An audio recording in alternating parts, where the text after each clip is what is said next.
वक्फ कानून पर नगीना से सांसद चंद्रशेखर आजाद ने देशव्यापी आंदोलन करने का आह्वान किया है। इस आंदोलन के साथ साथ एक हस्ताक्षर अभियान भी चलाया जाएगा जो इस कानून को रद्द कराने में मदद करेगा। सांसद चंद्रशेखर आजाद ने ये जानकारी अपने सोशल मीडिया अकाउंट के माध्यम से दी है। अब देखते हैं कि क्या अब चंद्रशेखर आजाद को योगी आदित्यनाथ की पुलिस रोक पाएगी या नहीं। जिस तरह से उत्तर प्रदेश में देखा गया था कि जिन लोगों ने वक्फ कानून का विरोध किया था उसको लाखों के नोटिस थमा दिए थे, क्या अब चंद्रशेखर आजाद को पुलिस रोकने में कामयाब होगी या फिर देशव्यापी आंदोलन होगा? आइए नगीना से सांसद चंद्रशेखर आजाद का बयान सुनते हैं। साथियों, जय भीम, जय भारत, जय सरकार। संविधान पर हुए इस हमले का विरोध भी हम लोग संवैधानिक रूप से और जिम्मेदारी से करेंगे। किसी भी कमजोर को अकेला नहीं छोड़ेंगे। हर कमजोर भाई का अपना हाथ पकड़ के उसके साथ खड़े रहेंगे। इसी संकल्प के साथ हम लोग इस आंदोलन की शुरुआत करेंगे। वक्फ कानून पर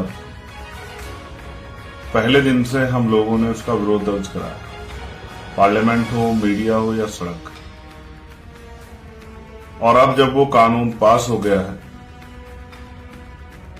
तो अपनी भावनाओं का जो इजहार है विरोध के रूप में, उस पर भी हम लोग लगातार कायम रहेंगे। चाहे वो सुप्रीम कोर्ट में कानूनी रूप से लड़ाई लड़नी या सड़क पे आंदोलन के रूप में या जनमत संग्रह करना। आजाद समाज पार्टी, भीम आर्मी, हम सभी रास्तों पर चलकर जो है कोशिश करेंगे कि ये कानून वापस होना चाहिए। इसलिए हमने एक कमेटी बनाई है। वो कमेटी हमारी जहां भी देश भर में कोई प्रोटेस्ट होगा, कोई आयोजन होगा, वहां जाके अपनी बात रखेगी, अपना समर्थन देगी। साथ साथ हम हस्ताक्षर अभियान चलाकर भी महामहिम राष्ट्रपति जी को एक ज्ञापन देंगे। उस ज्ञापन के साथ करोड़ों लोगों के हस्ताक्षर जो हैं, जो हमारी टीम गांव-गांव, कस्बे-कस्बे, शहर-शहर जाके प्रदेश में कराएगी, वो हस्ताक्षर अभियान भी हम लोग चलाएंगे। और उन सभी हस्ताक्षर के साथ महामहिम राष्ट्रपति जी को जनमत संग्रह करके जो है ज्ञापन देंगे कि इतने लोगों की भावनाओं का सम्मान रखकर ये कानून वापस लिया जाए। मैं सभी पार्टी संगठन के कार्यकर्ता और पदाधिकारियों को कहूं कि वो तैयार रहें और ये लड़ाई हमें मजबूती से लड़नी है। आज जो उन लोगों के साथ अन्याय हुआ उनका हाथ पकड़ना है। इसलिए मैं अब सभी देश भर के कार्यकर्ता और पदाधिकारियों से जिस जिसकी ड्यूटी लगे उन सब से ये आग्रह करता हूं कि वो इस संघर्ष में जुट जाएं और इस संघर्ष को तब तक जारी रखें जब तक ये कानून वापस नहीं हो जाता। आप सभी के लिए मेरी बहुत बहुत मंगल कामनाएं रहेंगी।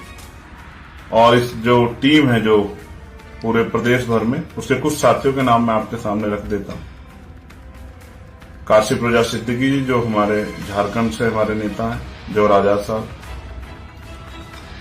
आमिर आलम साहब जो पूर्व एमपी भी हैं,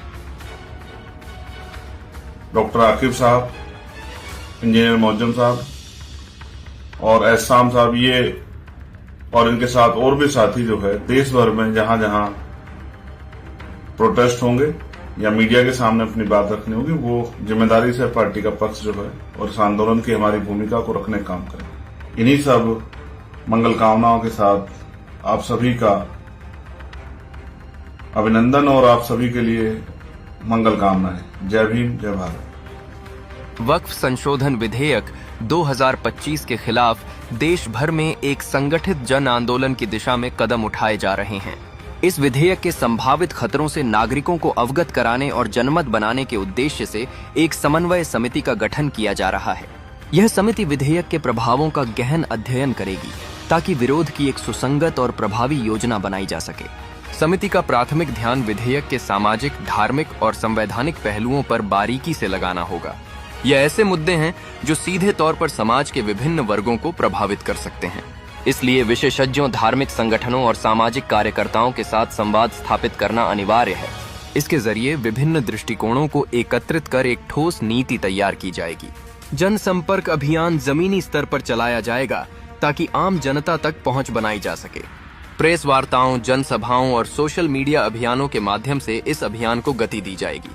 इसके साथ ही समुदाय में संवाद कार्यक्रम आयोजित करके लोग विधेयक के खतरों के बारे में जागरूक किए जाएंगे।